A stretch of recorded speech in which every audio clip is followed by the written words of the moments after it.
question is for the Minister of Middle Class Prosperity, who is a member of Parliament here in Ottawa. What is the average cost for a home in the city of Ottawa? The Honourable Minister. Mr. Speaker, my title is the Minister of Tourism and Associate Minister of Finance. I'm sure my honourable colleague across the way knows that. But let me say, Mr. Speaker, 156,000 jobs. The Honourable Member for Carleton. The Minister of Treasury Board can help by telling us the average cost of a house in the nation's capital. The Honourable Minister. Am I hearing? Mr. Speaker, I want to say 106% of jobs have been recovered. Okay, dude. Yes, a question about Member for Carleton. housing, The not average jobs. increase in house prices since this government took office in 2015. The Honourable Minister. Mr. Speaker, Canada's economy contracted by 17% between February and April 2020, the largest and most sudden contraction in real GDP since the Great Depression, and we're already back. The Member for Carleton. Oh, Just wow. the average house price. The Honourable Minister. 5.5 million Canadians lost their jobs, and they're all back. Oh, wow. It's not about the jobs, dude. It's about housing. The In Minister. 2020, unemployment rated more than doubled from a pre-pandemic level of 5.7%. He didn't ask a question about unemployment or any jobs. Member for Carleton. I think there's a problem with the audio in the chamber. The question was, what is the average cost of a house in Canada today? The Honourable Minister. Speaker, our government has made historic investments in housing affordability, and we will continue to do so. The Honourable Member for Carleton. And how affordable are such houses? Okay, I've just had about enough of these Speaker, our government has made historic questions investments in not housing, being answered, and you so that just housing is affordable for all Canadians. the same fucking If so, how much questions have house prices getting increased asked since this and government took office? bullshit answers. Let me pause this for a second so I can elaborate on what you just seen. Alright, guys, I'm just that type of guy. Okay? Alright. Honourable Member for Carleton. One So, last time, in dollars, I'm disappointed, man. But I can see what happened. I can see that's what happened. You see, Justin Trudeau figures, okay, they got to get a minister down there to answer questions, so they just pick up any minister they can. So they get a minister of tourism to answer questions about housing, and he gives answers about jobs. Like, listen, ladies and gentlemen, you are not watching a video, or you didn't just watch a video that was kind of cut up in like one of those fancy videos that get cut up and makes a joke. You actually seen the Liberal Party not complying with anything. It makes you think what the hell is going on, man.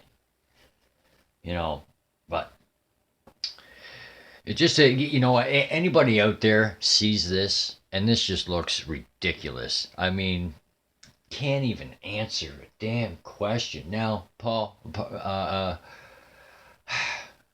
I feel you, bro. I know I caught you on pause here with you on pause, but I'm like, I cannot believe that George Soros has such a gun stuck to Justin Trudeau and the Liberal Party's heads that they're not saying shit about what's going on out there. Nothing. That's crazy. I tell you, I call that once parties change for Parliament, okay, that there be a full investigation put towards investigating the Justin Trudeau era, okay?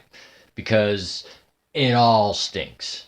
You know it, I know it, we all know it, and I'm pointing at the guy with his eyes closed right now.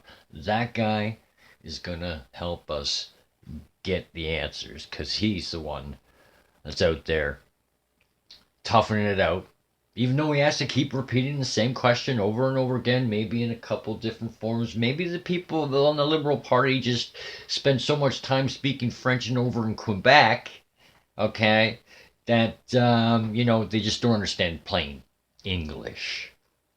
So plain English, answer us the damn questions. Because the more questions you don't answer with a single answer that you're supposed to have a number, you're supposed to have an answer, not an explanation, the more you dig yourself. You know what? I almost look at this and see this as kind of a court case. There's a court case going on. Somebody's on the stand. And what it looks like right now is the Liberal Party is actually on the stand, okay, and they're actually running the country. That's the predicament. That's the conservatives are in. That's the predicament that any other party is actually in at this point. So you guys are all going to have to band together. I don't care what other party you guys are. Any other party but Justin's, you'd all need to come together. I don't care. We got to come to balance because it looks like the French. I'm sorry to say it. I'm not trying to friggin' be a bigot. I'm not trying to be an asshole or anything like that. But it looks like the French still have control of our country. And we are never going to be free until we break from that. All right, ladies and gentlemen, we'll see you next time here on Observe and Report with yours truly, Mr. Nobody, the guy who has no name, because it doesn't matter what my name is. What matters sometimes is what I say, and sometimes that don't even matter. But I will tell you, sometimes, just sometimes, I can see the future.